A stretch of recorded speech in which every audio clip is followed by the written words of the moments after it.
ओम शांति। ओम शांति। ओम शांति। बाबा कह रहे मीठे बच्चे, गृहस्थ व्यवहार में रहते पारलौकिक बाप से पूरा वर्षा लो। फल गृहस्थ में है, लेकिन वर्षा लेने के लिए हमें बाप का पूरा बनना पड़ेगा। और बाबा कहता है कि पूरा वर्षा लो, कम क्यों लोगे गृहस्थ में रहकर। तुम्हारा पाठ है गृहस्थ में, इसलिए गृहस्थ में चले गए, लेकिन अंदर से तो समर्पण। ब्रह्मा कुमारियों का क्या है कि अंदर से बाहर से पूरा समर्पण है, लेकिन अंदर में उनके अंदर भी कुछ ना कुछ चलता है। हम लोगों का बाहर से गृहस्थ में, अंदर से पूरा समर्पण है, तो कुछ ना कुछ अंश दोनों में कमी है। तो इसलिए बाबा हम लोगों को बोलता है कि बच्चे भल गृहस्थ में हो, लेकिन पूरा समर्पण होकर पूरा वर्षा लो। तो अपना सब कुछ एक्सचेंज कर दो। एक्सचेंज मतलब मेरा कुछ भी नहीं, शरीर बाबा का, और बाबा फिर देगा उसके बदले बहुत सुंदर शरीर, सतयुगी शरीर।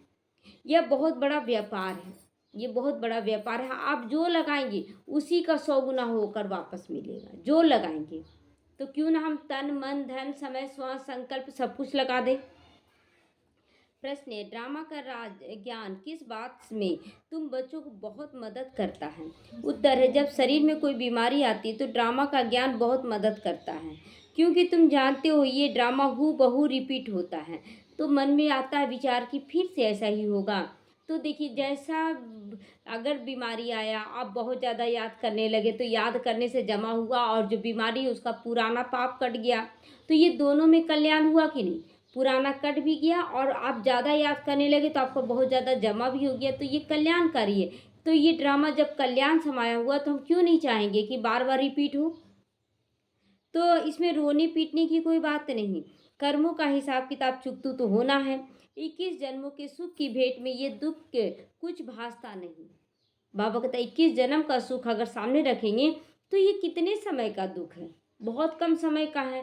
तो इसीलिए बाबा कहता है इसमें ज़्यादा रमना नहीं है, भासता नहीं है। ये दुख मतलब ज़्यादा भासना नहीं दे सकता आपको, कुछ देर के लिए देगा फिर खत्म हो जाएगा। ज्ञान पूरा नहीं है तो तड़पते हैं, क्या करें कैसे करें, बहुत दर्द हो रहा है, तो ज्ञान नहीं इसलिए तड़पते हैं। ओम शांति। भगवान उवाच, भगवान कहते हैं, भगवान उनको कहा जाता है जिनको अपना कोई शरीर नहीं है। ऐसे नहीं कि भगवान का नाम रूप देश काल ही नहीं है। तो भगवान वो जो पांचों तत्वों को अपने बस में करके चले। इसीलिए बाबा हम बच्चों को भी टाइटल देता है मास्टर भगवान। यानी कि भगवान का मतलब होता है 5 तत्व, भूमि आकाश नीर गगन, भगवान। न से नीर, से आकाश, वहाँ से वायु, पूरा पांचों तत्व आ गया। तो ये पांचों तत्व पे जो प्रकृति पति बनकर बैठता है वो भगवान है। तो भगवान तो है ही, जो ईश्वर हैं, जो बोलते हैं परम पिता परमात्मा, वो तो प्रकृति से नहीं आ रहे, लेकिन वास्तव में हम लोगों को पुरुषार्थ करवा के प्रकृति जीत बनाया जाता है। तो हम लोगों को भी मास्टर भगवान कहा जाता है। तो बाबा कहता है कि कोई देश काल नहीं, ऐसा तो नहीं। आत्मा तो अलग चीज है ना। आत्मा के लिए आत्मा शरीर में नहीं है तो क्या उसका नाम रूप देश काल कुछ भी नहीं है, उसका तो अपना स्वरूप है। तो लोग कहते हैं कि नाम रूप देश काल नहीं है। नहीं, भगवान को शरीर नहीं है, लेकिन अपना स्वरूप तो है ना। ज्ञान का सागर, सुख का सागर क्यों कहते हैं। बाकी सभी आत्माओं को अपना शरीर दिखने में लगता है। अब बाप कहते मीठे मीठे रूहानी बच्चे, अपने को आत्मा समझकर बैठो। वैसे भी आत्मा ही सुनती है, पाठ बजाती है, शरीर द्वारा कर्म करती है, संस्कार आत्मा ले जाती है। यहाँ जो संस्कार भरेंगे वही आपका संस्कार जाएगा। आप रोज 10 पेज का मुरली पढ़े, रोज रोज सुबह शाम मुरली पढ़े, कोई फायदा नहीं जब तक कि वो आपके संस्कारों में नहीं समा गया है। अच्छे बुरे कर्मों का फल भी आत्मा ही भोगती है, शरीर के साथ भोगती है। आत्मा निराकार है, वो थोड़ी भोगेगी, उसके साथ शरीर होना चाहिए। चाहे सूक्ष्म शरीर हो, चाहे स्थूल शरीर हो, चाहे तो प्रकाश का शरीर, जैसे कि कोई शरीर से निकल गया तो भूत बनकर भोगती है ना। तो इसलिए आकारी चाहे साकारी शरीर तो होना जरूरी है। तो बिगड़ शरीर तो के कोई भोगना भोग नहीं सकता। इसीलिए बाप कहते अपने को आत्मा समझ कर यहाँ बैठो। आत्मा केवल समझेंगे निराकार आत्मा, तो ये भोगना भी समाप्त हो जाएगा। बाबा हमको सुनाते हैं, हम आत्मा सुन रही हैं इस शरीर द्वारा। भगवान उवाच, मन मना भाव, मन को पवित्र शुद्ध करके मन को परम पिता में लगा दो। बिना शुद्ध किए परमात्मा की याद ठहरेगी नहीं, इसलिए मन मना भाव। देह सहित देह के सभी धर्मों का पहले त्याग करो और अपने को आत्मा समझकर बाप को याद करो। आत्मा के स्वधर्म में टिककर बाप को याद करना है। यह एक ही बाप कहते हैं जो गीता का भगवान है। भगवान माना ही जन्म मरण से रहित। भगवान कौन? जो जन्म मरण से रहित हो, जिस पर प्रकृति अपना प्रभाव डाल ना सके। तो बाप समझाते मेरा जन्म अलौकिक होता है। मेरा जन्म अलौकिक क्यों होता है? क्योंकि भगवान अपनी मर्जी से स्वयं धरती पर आते हैं और किसी गर्भ में प्रवेश करके नहीं आते, अपने मर्जी से बूढ़े तन में आकर बैठते हैं। तो यह कोई ऐसे जन्म नहीं लेता, बहुत ही सूक्ष्म खेल चलता है। जैसे कलयुग के शुरुआत में तो बाबा नहीं आता है, शुरुआत में नहीं आता है। कब आता है? जब कलयुग एकदम लास्ट स्टेज में पहुंच जाता है। इसी का बाहरी रूप क्या दिखाते कि बूढ़ातन, युवावस्था, बचपन में प्रवेश नहीं करता, बुढ़ापे में प्रवेश करता है। तो और कोई ऐसे जन्म नहीं लेता। ऐसे कोई जन्म लेगा? बूढ़े तन में कोई प्रवेश करेगा? नहीं। जैसे मैं इनमें प्रवेश करता हूँ, यह तो अच्छी रीति याद करना चाहिए ना। ऐसे नहीं कि सब कुछ भगवान करता है। पूज्य भी बनाया भगवान तो पुजारी भी भगवान बना दिया। ठीक कर भीतर सब परमात्मा है, ये सब गलत है ना। हमें बाबा केवल पूज्य बनाता, पुजारी नहीं बनाता। दूसरा, ठीक कर भीतर में भगवान नहीं है। 24 अवतार दिखाते, अब होता है कितना है? 4 युग, और दिखाते 24 अवतार। अब देखिए 24 अवतार में बाबा बोलता है कि अरे बच्ची इतना कमजोर मैं बनाऊंगा, मैं हूँ। जो एक युग में कितना अवतार हो गया? 6 अवतार हो गया, 6 अवतार हो जाएगा। तो इतना कमजोर कि बार बार बाबा को आना पड़ा? ऐसा नहीं है। हम मनुष्य आत्माएं ऐसे ऐसे अवतार लेती हैं। 24 अवतार, अवतार का मतलब अवतरित होना होता है। लेकिन जब हम लोग अच्छा कर्म के लिए अवतरित होते हैं, जैसे कि हम लोग देवी देवता, तो 21 जन्म तो देवी देवता के रूप में हो गया। उसके बाद द्वापर कलयुग में भी हमारा बहुत अच्छा पुण्य आत्मा के रूप में जन्म हुआ। तो ये टोटल रखा जाता सबका 24 अवतार। उसका धीरे धीरे वो गिरने लगता है। क्या द्वापर में पहुंचे तो तुरंत थोड़ी विकार में पूरा आ जाएंगे? ऐसा तो नहीं है। तो कच्छ मच्छ अवतार, परशुराम अवतार दिखाते हैं ना। अभी समझ में आता है कि क्या भगवान बैठकर परशुराम अवतार लेंगे? इतना क्रोधी बनकर आएंगे और कुल्हाड़ा लेकर हिंसा करेंगे? भगवान ऐसा नहीं करता है। अभी देखिए ब्राह्मण बनने के बाद भी लोग गुस्सा कर रहे हैं ना। तो ये पाठ नूंधा जा रहा है गुस्सा करने का। किसी को कड़वा बोल दे रहे, किसी का मन से कड़वा बोल दे रहे, ये नूंधा जा रहा है। ये द्वापर के बाद चलेगा। जो अच्छा मतलब छटाई हो रहा है, जैसे आप ब्राह्मण जीवन में जो अच्छा किए वो त्रेता युग में चला गया। जो बहुत श्रेष्ठ कर्म किए वो सतयुग में चला जाएगा। जो बुरा किए वो द्वापर से स्टार्ट हो जाएगा। लेकिन आपका एक होता है कि अंदर में हल्का बुराई चला मन में और उसको समाप्त हो गया, ये हो गया द्वापर का निशानी। लेकिन अगर मन में चला और मुख से कर दिए, कर्म में कर दिए, वो हो गया कलयुग का निशानी। तो सारा चारों युग का भाग्य भी नूंधा जा रहा है। हम लोग समझे कि हम लोग क्या कर रहे हैं। जैसे परमात्मा को सर्वव्यापी कह दिया है, ऐसे कल्प की आयु लाखों वर्ष कह दी है। इसको कहा जाता है घोर अंधियारा। ज्ञान ही नहीं है, ज्ञान से हो जाता है सोझरा। जैसे कि लाइट जलाते ही अंधेरा दूर हो जाता है, वैसे ज्ञान आते ही अज्ञानता दूर हो गया। अब अज्ञान का घोर अंधियारा है। अब तुम बच्चे घोर सोझरे में हो। तुम सबको अच्छी रीति जानते हो। जो नहीं जानते वो अभी भी पूजा करते रहते हैं। जो नहीं जानेंगे वही तो पूजा करेंगे ना। जो जान गए भगवान को वो तो याद करेंगे। तुम सबको जान गए हो, इसीलिए तुमको पूजा करने की दरकार नहीं। हम लोग तो देवी देवताओं को जान गए हैं, द्वापर से धर्म स्थापकों को जान गए, भगवान को तो जान ही गए हैं अभी। तो तुम अभी पुजारीपन से मुक्त हो गए कि अभी भी करने का मन कर रहा है? पूजा पाठ जब तक करने का मन है नहीं, तो मुक्त हो गए। पूज्य देवी देवता बनने के लिए तुम अभी पुरुषार्थ करो। पूज्य देवी देवता बनने का अब हम लोगों को पुरुषार्थ करना। तुम ही पूज्य देवी देवता थे, फिर पुजारी मनुष्य बने हो। मनुष्य में आसुरी गुण, इसीलिए गायन है मनुष्य से देवता भगवान ने बनाया। मनुष्य को देवता किए करत ना लागी वार। 1 सेकंड में देवता बना देते हैं ना। 1 सेकंड में कैसे देवता बनाते हैं? बच्चे तुम एक आत्मा हो, और आत्मा हो इसीलिए तुम देवी देवता घराने में जन्म लोगे, क्योंकि तुमको आत्मा का परिचय। बाकी लोगों को आत्मा का परिचय नहीं है। हम लोगों को जैसे ही पता चला कि हम आत्मा है, ये रोल निभा रहे, तो भगवान का ज्ञान समाने लगता है। लेकिन सबको ये ज्ञान नहीं मिलेगा और ना ही कोई धारण करेगा। तो बाप को पहचाना और शिव बाबा कहने लगा। बाबा कहने से दिल में आता है कि हम विश्व की और स्वर्ग के मालिक बनते हैं। यह बेहद का बाप है। अभी तुम फट से आकर पारलौकिक बाप के बन गए हो। बाप फिर कहते गृहस्थ व्यवहार में रहते, अब पारलौकिक बाप से वर्षा ले लो। लौकिक वर्षा तो तुम लेते आए हो, अब लौकिक वर्षे को पारलौकिक वर्षों के साथ एक्सचेंज कर दो। अब जो कुछ भी लौकिक से वर्षा क्या क्या मिला, शरीर मिला लौकिक में, उसके बाद मन भी लौकिक से मिला। लौकिक से मन कैसे मिला कि जो हम लोगों को संग दोष में सिखाया गया वही ना हम सीखते आ गए। तो मन भी, धन भी मिला उसी कुल से। अब बाबा कहता है एक्सचेंज कर दो, अब परमात्मा को दे दो। तो परमात्मा रिटर्न में क्या देगा, अच्छा तन देगा, अच्छा मन देगा और धन देगा। धन धान्य ज्ञान का धन देगा, संतुष्टता का धन देगा। तो लौकिक वर्षा क्या होगा, यह बेहद का वर्षा सो भी गरीब झट ले लेते हैं। लौकिक वर्षा क्या है, जिसको जो गरीब है, जिसको नहीं कुछ मिला, तो वो क्या करेगा, जो है उसी को 100% लगा देंगे। लेकिन जो साहूकार है वो उसको जो लौकिक वर्षा मिला वो अपने ऊपर भी खर्चा करने लगेगा, तो वो पूरा समर्पण नहीं कर पाएगा। तो गरीबों को अडॉप्ट करते हैं बाबा। बाबा तो गरीब निवाज है ना, गायन में मैं गरीब निवाज हूँ।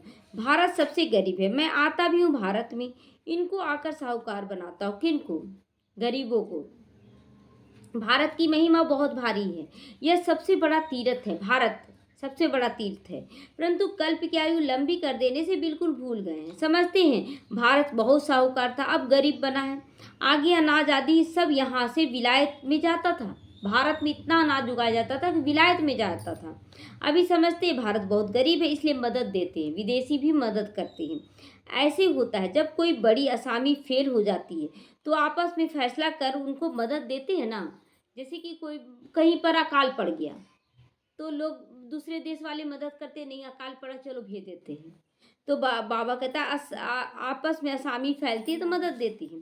यह भारत है सबसे प्राचीन, भारत ही हैविन था, पहले पहले आदि सनातन देवी देवता धर्म था। फिर टाइम लंबा कर दिया इसलिए मूंझ गए। टाइम लंबा क्यों किया गया, जन्म के हिसाब से कर दिया गया। जैसे कि सतयुग में 8 जन्म था तो बोल दिए सतयुग का आयु बहुत कम था। उसके बाद उससे डबल कर दिया गया क्योंकि 21 जन्म। सतयुग त्रेता का जन्म क्या होगा, 12 जन्म। तो 8 दूनी 16 से कुछ कम, 4 जन्म कम हुआ। तो उसी तरह दूना से थोड़ा कम कर दिया त्रेता युग। उसके बाद द्वापर भी सही हो गया कि 21 जन्म, 12 8 20, 21 जन्म हो गया। तो 12 दूनी 24, 3 जन्म कम हो गया। तो इस तरह से दुगना से कुछ कम करके हर युग का आयु बता दिया गया, जबकि ये जन्म का बात है, हर युग में जन्म की बात है। तो इसीलिए लोग मुंझा दिए, जन्म को याद पता नहीं जन्म का कि कितना कितना जन्म लेंगे, ये तो भूल गए। और जन्म के हिसाब से युग का आयु बता दिया गया। भारत को मदद भी कितना देते हैं, बाप को भी भारत में आना पड़ता है। तुम जानते हो, तुम बच्चे जानते हो, हम वर्षा भी ले रहे हैं, लौकिक बाप का वर्षा एक्सचेंज करते पारलौकिक बाप से। जैसे इसमें ब्रह्मा ने किया ना, ब्रह्मा ने अपना तन मन धन समय श्वास संकल्प सब समर्पण कर दिया। देखा पारलौकिक बाप से ताज और तख्त मिलता है, कहाँ वह बादशाही और कहाँ ये गदाई। यहाँ पर गदाई क्यों बोला जाता है बादशाही को भी, क्योंकि यहाँ पर आज है बादशाह, कल रंक बन जाता, कोई दूसरा राजा आक्रमण कर देता है तो कहा जाता है फॉलो फादर, इसलिए ब्रह्मा बाप को फॉलो करना है। भूख मरने की बात यहाँ नहीं है, भूखे मरने की बात नहीं। भूखे मार रहा है बाबा क्या, किसी को भूखा मारा, बेगरी पार्ट में तो मारा ही नहीं, तो अब क्या मारेगा भूख से, उसका पेट भर देगा, वो कुछ ना कुछ खिला देगा। तो बाप कहते हैं दृष्टि होकर संभालो, बाप आकर सहज रास्ता बताते हैं। बच्चों ने बहुत तकलीफ देखी है तो बाप को बुलाते, हे परम पिता परमात्मा रहम करो। सुख में कोई बाप को याद नहीं करते, हम लोग भी कभी याद नहीं किए। सत्युग त्रेता नहीं याद किए, बिल्कुल भी नहीं। द्वापर में भी पूजा पाठ किए लेकिन उतना पुकारे नहीं। कलयुग आते आते बहुत पुकारने लगे। तो दुख में सिमरन सब करे, सुख में करे न कोई। जो दुख सुख में सिमरन करे तो दुख काहे कोई। लेकिन ये बना हुआ ड्रामा कि सुख में कोई सिमरन नहीं करता, यानी कि सत्युग त्रेता में नहीं किए तो जो लोग फॉलो तो करेंगे ना। अब बाप बतलाते हैं कैसे सिमरन करो। तुमको तो सिमरन करना भी आता है, आता नहीं, सिमरन करना आता है। भक्ति मार्ग में राम राम राम बड़ा आनंद आता है, जय श्री राम जय श्री कृष्णा बोलने में बड़ा अच्छा लगता है। लेकिन पहचान करते थे पहले नहीं। मैं ही आकर तुमको बतलाता हूँ मैं कौन तुम कौन। बच्चे अपने को आत्मा समझो, पारलौकिक बाप को अब याद करो। अब याद करने के लिए बोलता है बाबा। तो तुम्हारी पाप की कट निकल जाएगी, सिमर सिमर सुख पाओगे, धीरे धीरे सुख की ओर बढ़ते चले जाएंगे। कला कलेश मिटे तन के, जो भी शरीर के दुख है सब मिट जाएंगे। कैसे मिट जाएंगे? जब आप बाबा को पूरी रीति समझ कर याद करेंगे आत्मिक स्थिति में। तो आत्मिक स्थिति में याद करने का मतलब हुआ किसी भी आत्मा के लिए आपको गलत नहीं सोचना है, क्योंकि ड्रामा का भी ज्ञान आ जाएगा। जब बाबा को पहचान गए तो ड्रामा का भी ज्ञान आ गया। लेकिन बच्चे क्या करते हैं ना, बाबा को पहचान कर करते कि बाबा है, लेकिन ड्रामा के ज्ञान को सही रीति अप्लाई नहीं करते। वो ऐसे किया है, वो ऐसे किया, क्या करे, मेरे मन से निकलता ही नहीं। तो आप तो बीमारी को घर बना रहे, अपने घर में पनाह दे रहे हैं। तो तुम्हारी आत्मा और शरीर दोनों पवित्र जब बन जाएगी तो ये बीमारी भी छूट जाएगा। शरीर और मन दोनों पवित्र होना चाहिए। ऐसे कंचन थे तुम, फिर पुनर्जन्म लेते लेते आत्मा में जंग चढ़ जाती है, फिर शरीर भी पुराना हो गया। तो जैसे सोने में अलाय डाला जाता है ना, पवित्र सोने का जेवर भी पवित्र होगा। इसमें चमक बहुत होती है, जो असली सोने का जेवर और जो मिलावटी है वो दोनों में पता चल जाएगा। इसलिए बाबा कहता है जो आत्मा का क्वालिटी सोने जैसा था और अभी जो मिलावटी हो गया, जो बनावटी, जैसे कि एक होता है अंदर से सच्चाई से कोई भी बात रखना, और एक होता है कि सामने वाले का दिल जीतने के लिए सच रख रहे हैं बात, लेकिन अंदर में सच्चाई नहीं है, तो दिखावा पता चल जाता है ना, दिखावा है।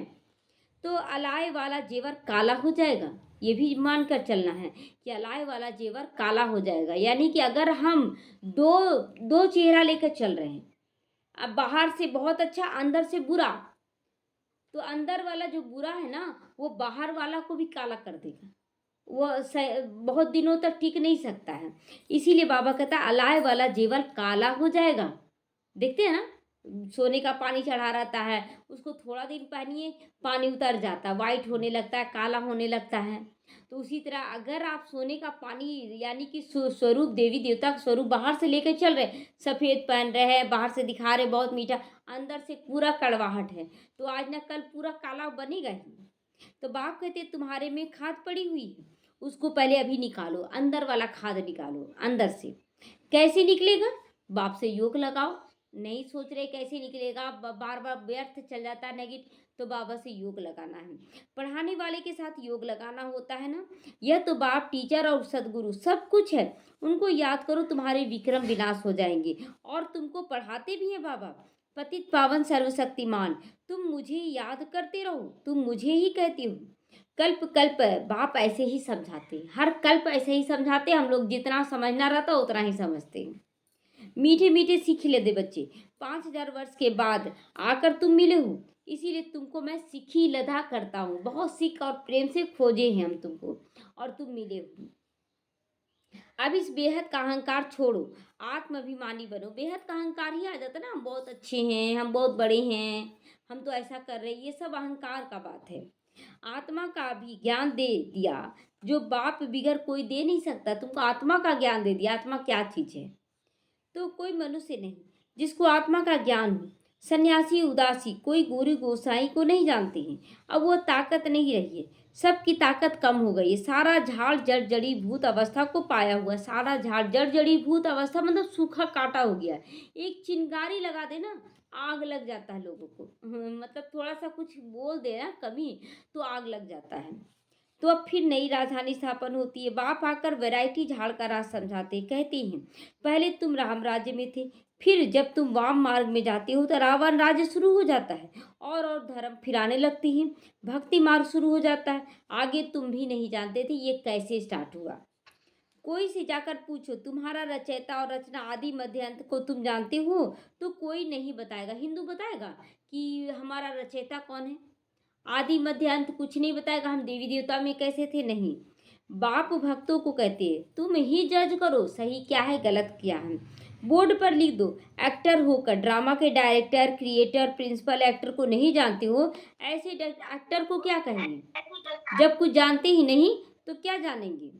डायरेक्टर को नहीं जान रहे, एक्टर को नहीं जान रहे, प्रिंसिपल को नहीं जान रहे, तो कैसे हम एक्टिंग करेंगे? किसको दिखा करेंगे?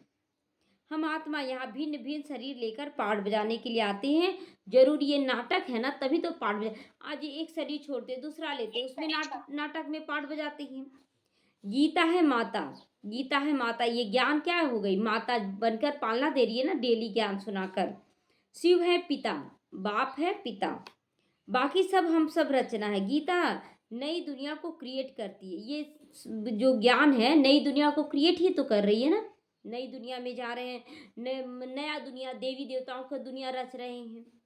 तो यह किसी को मालूम नहीं नई दुनिया को कैसे क्रिएट करते। नई दुनिया में पहले पहले तुम हो। अभी यह पुरुषोत्तम संगम युग की दुनिया है। यह पुरानी दुनिया भी नहीं, ना तो नई दुनिया है। संगम युग पुराना है या नया है? संगम युग पुरानी दुनिया या नया दुनिया है? नई दुनिया भी नहीं है, पुरानी तो बीच बीच में है। न नई है न पुरानी है, यह है संगम। ब्राह्मणों की चोटी विराट रूप में भी न शिव बाबा को दिखाते न ब्राह्मणों को चोटी दिखाती है। तुमने तो चोटी भी दिखाई है ऊपर में। तुम ब्राह्मण बैठे हो, देवताओं के पीछे क्षत्रिय। अब देवताओं के पीछे क्षत्रिय, तो जो फेल हो जाएंगे वो क्षत्रिय में जाएंगे ना, सब तो क्षत्रिय में नहीं जाएंगे। द्वापर में पेट के पुजारी फिर शूद्र बनते हैं, द्वापर में पेट के पुजारी बनते हैं, मतलब शरीर के पुजारी बन जाते हैं, खिलाते पिलाते बनाना खाना। वहां पर सत्ययुग त्रेता में खाना बनेगा? वहां पर खाना नहीं बनेगा, सोलर से सब चीज होगा। लेकिन भगवान दिखा रहा है, अभी जो वीडियो आ रहा है उसमें वो दिखा रहा है लेकिन पूरा डाइनिंग टेबल में दिख रहा नहीं, लेकिन सत्ययुग त्रेता में ना सूर्य से पकेगा, और सूर्यवंशी में तो सूर्य से पकेगा। चंद्रवंशी में भी पकने का कार्य लास्ट में शुरू हो जाता है ना, इसलिए दिखाने लग जाते हैं, शुरुआत में नहीं पकेगा। बोलते हैं ना कि सतयुग में होगा केवल नेचुरल फ्रूट, नेचुरल फ्रूट, और भी केवल फ्रूट होगा, अनाज नहीं होगा। जैसे कि ये भी जैसे पल्स ही सब जो खाते हैं अंकुरित किया हुआ, वो पल्स से अनाज में आ जाता है। तो बाबा कहता है कि जैसे वहाँ केवल फ्रूट खाएंगे। अब फ्रूट में भी देखते हैं, बाबा बोलता था कि केवल एक फ्रूट ऐसा हुआ, एक फ्रूट खा ली पूरा पेट भर गया एक फ्रूट खाने से। त्रेता युग में अनाज आने लगेगा, लेकिन वो भी कच्चा मतलब बोलते हैं ना हर तरह का अनाज रहेगा, खट्टा भी मीठा भी तीखा, वो चीज़ हो जाएगा।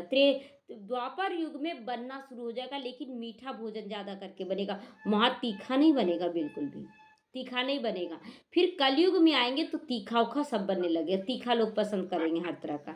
और संगम युग पर क्या होता है ना, देखिए ऐसा सब्जी कभी नहीं बनता था कि तीखा मीठा खट्टा सब चीज़ डाला जाए। ये संगम पर हर ये खाना बहुत फेमस हो गया है, सबको बहुत अच्छा लगता है, सारा स्वाद एक में डाल दो। पहले ऐसा नहीं रहता था। तो युग के हिसाब से ये टेस्ट बदलता गया, युग के हिसाब से। सूर्यवंशी जो सूर्य से पका हुआ भोजन होगा। तो यह बाजोली है, तुम सिर्फ बाजोली को याद करो, यही तुम्हारे लिए 84 जन्मों की यात्रा है। सेकंड में सब याद आ जाता है। हम ऐसे चक्र लगाते, यह राइट चित्र है वह रॉन्ग है, यह राइट चित्र है स्वास्तिक अभी जो बताते हैं। तो अभी हम लोग तो सारा ज्ञान समझ गए कि राइट क्या कितना एकदम एक्यूरेट बराबर बराबर युग होता है। और भक्ति मार्ग में तो रॉन्ग बता दिया है कि इसका आयु इतना, इसका आयु इतना, और बढ़ाते गया। कलयुग तो अभी बच्चा है, सो बोल देते हैं। बाप भी का राइट चित्र कोई बनवा नहीं सकता है, इन द्वारा बाप समझाते। तुम ऐसे ऐसे बाजोली खेलते हो, कैसे चढ़ते हैं एकदम पूरा सत्यु का राजधानी प्राप्त कर लेते, और कैसे हम लोग फिर हारते। यही बाजोली, हार जीत का खेल को ही बाजोली का खेल खेलते हैं। तो सेकंड में तुम्हारी यात्रा होती है, कोई तकलीफ की बात नहीं होती है। यहाँ चढ़ने में कोई तकलीफ नहीं है, उतरने में धीरे धीरे उतरते, दोनों में तकलीफ नहीं है, दोनों में तकलीफ नहीं है। रूहानी बच्चे समझते बाप हमको पढ़ाते, यह सत्संग है। सत्य बाप के साथ आते हो, वह झूठ खंड जो भक्ति मार्ग में करते हैं। सचखंड बाप द्वारा स्थापन होता है, ये कलयुग वो झूठ खंड है, द्वापर कलयुग, क्योंकि यहाँ देह भान है। और सत्ययुग त्रेता है, सत्य भान में रहते हैं। तो मनुष्य की ताकत नहीं, भगवान ही कर सकते हैं ये सत्य स्वरूप में लाना, ये भगवान का कार्य है। भगवान को ही ज्ञान का सागर कहा जाता है ना।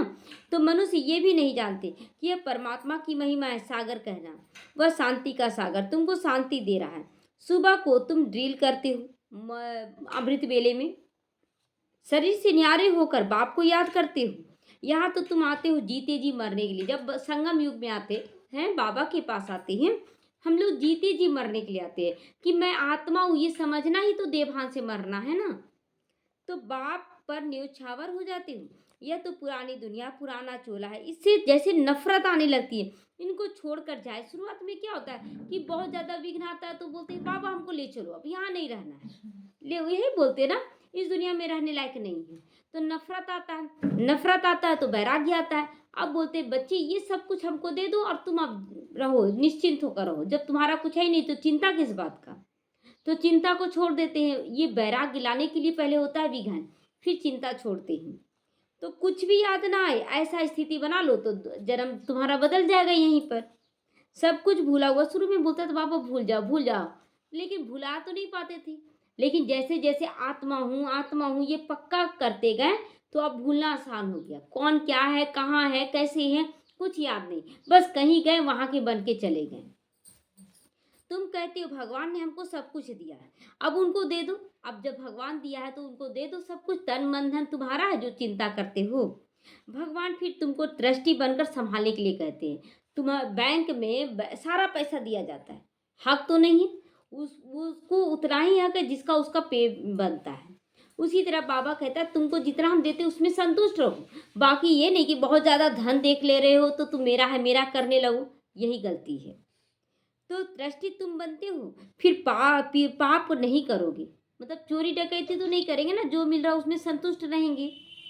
आगे पाप आत्माओं से लेन देन होती आई है, इसीलिए पाप का खजाना बढ़ता गया, पाप बढ़ता गया। अब संगम युग पर तुम पाप आत्माओं से लेन देन नहीं कर सकते हो। अब लेन देन जैसे उधार दे देते हैं ना, और अगर पाप आत्मा है जो ज्ञानी नहीं है और वो ले लिया और नहीं दिया, कितना संकल्प चलेगा, देखो बोल कर लिया अभी तक दिया नहीं, तो लेन देन हुआ ना पाप आत्मा। इसलिए बाबा कहता है कि कर्ज का लेन देन नहीं करो। अब देना है तुमको अगर तो दे दो, लेकिन उसमें भी पाप आत्माओं को देंगे आप तो आप देंगे, वो पाप कर लिया तो उसका बोझा आपके ऊपर चढ़ेगा। इसलिए बहुत सोच समझ कर देना है। पाप आत्माओं को दान किया तो सिर पर पाप चढ़ जाएगा, इसीलिए मना करता है बाबा, कभी भी देने के लिए नहीं बोलता है। अब जैसे कि घर में भी परिवार आते हैं जो नॉनवेज खाने वाले हैं, और एक रिवाज होता है ना कि घर में कोई परिवार आया तो नहीं देंगे तो अच्छा नहीं लगेगा, आप दे दिए, वो जमा किया, आज जा रहे हैं अंडा रोल खाने के लिए, आज जा रहे हैं मुर्गा मीट खाने के लिए, वो वही पैसा जमा करके खा लिया, पाप का बोझा चढ़ा कि नहीं, चढ़ जाता है। यही सब बहुत है। तो सोचते हैं कि नरे परिवार को देती आए हैं ना तो कैसे नहीं दे, ये भी मन में विचार आता है।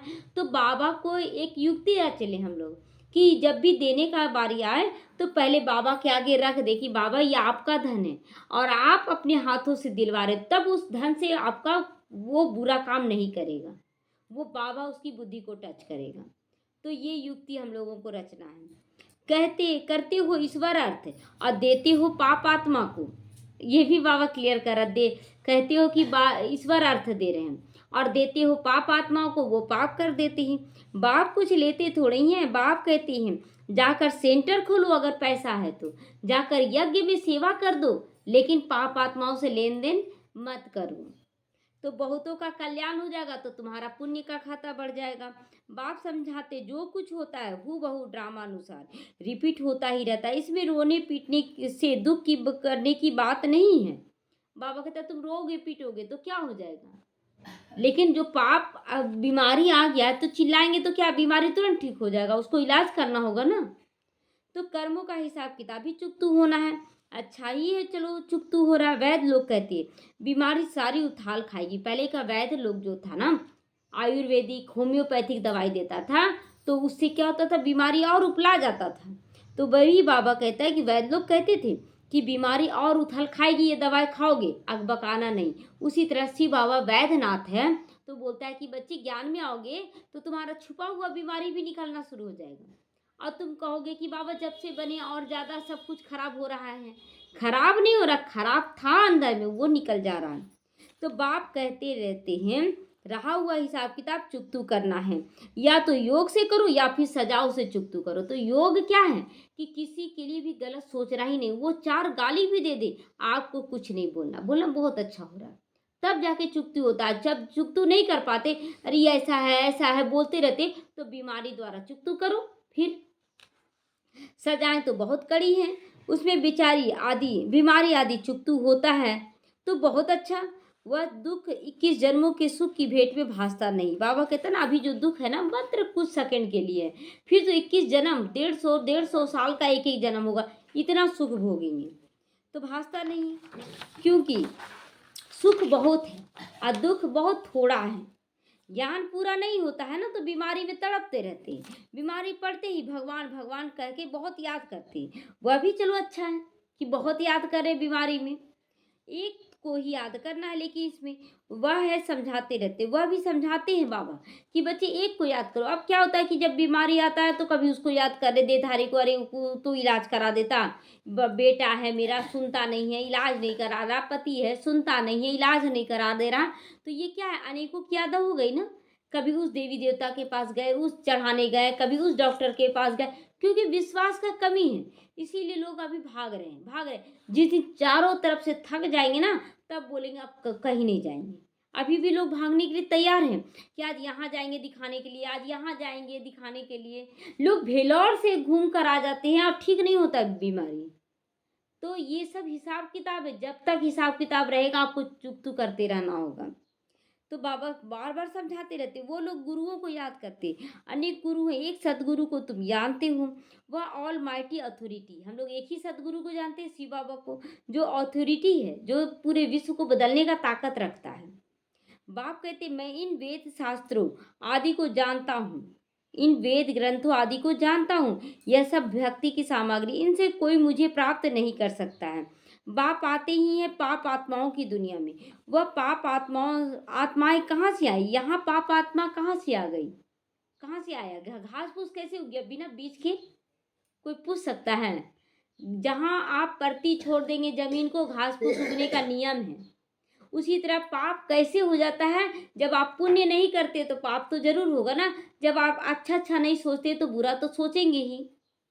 तो जिसने पूरे 84 जन्म लिए उनके शरीर में मैं आता हूँ। सबसे पहले यह सुनते हैं ब्रह्मा बाबा। बाप कहते हैं यहाँ तुम्हारी याद की यात्रा अच्छी होती है, यहाँ भल तूफान भी आएंगे परंतु बाप समझाते रहते हैं अपने को आत्मा समझकर बाप को याद करो। कल्प पहले भी तुमने ऐसे ही ज्ञान सुना था, जैसे अभी सुन रहे वैसे ही सुना था। दिन प्रतिदिन तुम सुनते रहते हो। राजधानी स्थापन हो रही है, कोई काम एक ही जगह पढ़ रहे हैं, कोई कुछ धारण करे, कोई कितना धारण करे, राजधानी बन रही है। पुरानी दुनिया का विनाश तो होना है, ये तय है। अच्छा, मीठे मीठे सीखी लदे बच्चों प्रति माता पिता बाप दादा को याद प्यार और गुड मॉर्निंग। रूहानी बाप की रूहानी बच्चों को नमस्ते। हम रूहानी बच्चों की रूहानी माता पिता बाप दादा को याद प्यार, गुड मॉर्निंग और नमस्ते नमस्ते। शुक्रिया बाबा, शुक्रिया। धारणा के लिए आज मुख्य सार है, सवेरे सवेरे उठकर शरीर से न्यारा होने की ड्रिल करो। मैं शरीर नहीं, मैं आत्मा हूँ, बार बार ड्रिल करना है।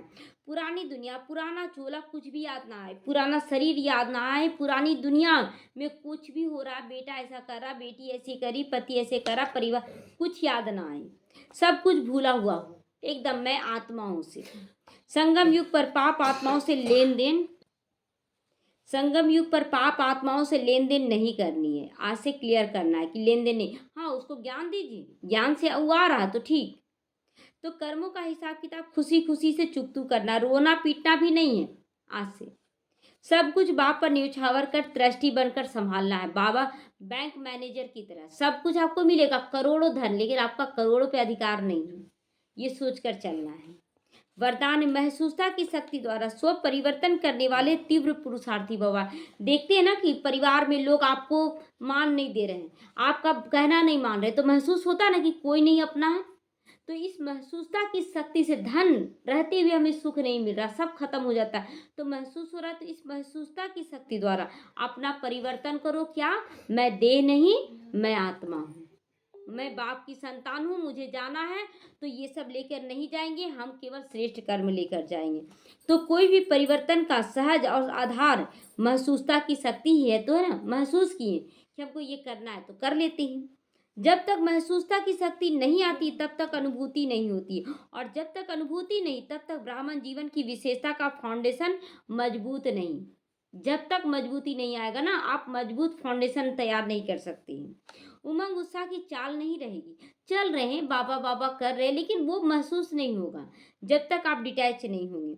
जब महसूसता की शक्ति चरम सीमा पर होती है कि कोई भी नहीं है मेरा, उस समय आप बाबा का पूरी रीति श्रीमत पर चलना शुरू कर देंगे। तो हर बात का अनुभवी बनाती है, जैसे जैसे परिस्थितियां आती हैं तब तीव्र पुरुषार्थी बन जाते हो। परिस्थितियाँ आई, आपको अनुभवी बनाया कि नहीं यहाँ कुछ भी नहीं, हम बहुत झेल चुके हैं, अब बर्दाश्त नहीं होता है, तो अनुभवी बने कि ये सब झेलने में बहुत सहन करना पड़ता है। तो फिर आप निकल जाते हैं उस कलयुगी दुनिया से मन बुद्धि से, और बाप को कहते बाबा आप जो कहेंगे हम करेंगे। तो फिर आप तीव्र पुरुषार्थी बन जाते हैं। महसूस था कि शक्ति सदा काल के लिए सहज परिवर्तन करा देता है, ये महसूस होता है अंदर से। स्लोगन, स्नेह के स्वरूप को साकार में इमर्ज कर ब्रह्मा बाप समान बनो। स्नेह की शक्ति, मुझे सबसे प्यार करना है, ये स्नेह की शक्ति है। जब सबसे प्यार करेंगे तो आपका स्थिति पावरफुल हो जाएगा, आपके ऊपर दूसरा कोई प्रभाव नहीं डाल सकता है। ओम शांति।